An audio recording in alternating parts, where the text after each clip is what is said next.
In this episode, we'll be adding the foil board exterior insulation to our walls and completing the details of the door and window frames, including the flashing elements to help keep them waterproof.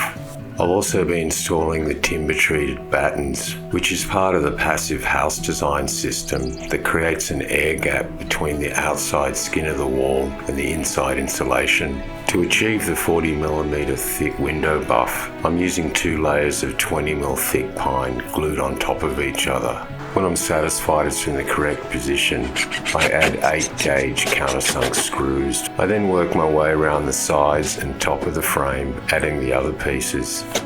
One of the important passive house design elements we're using in our studio is to install insulation over the outside of our frame. I've cut my vertical battens slightly oversized to get a really tight fit.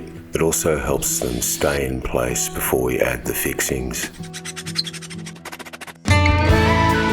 You come and go like a monsoon rain. You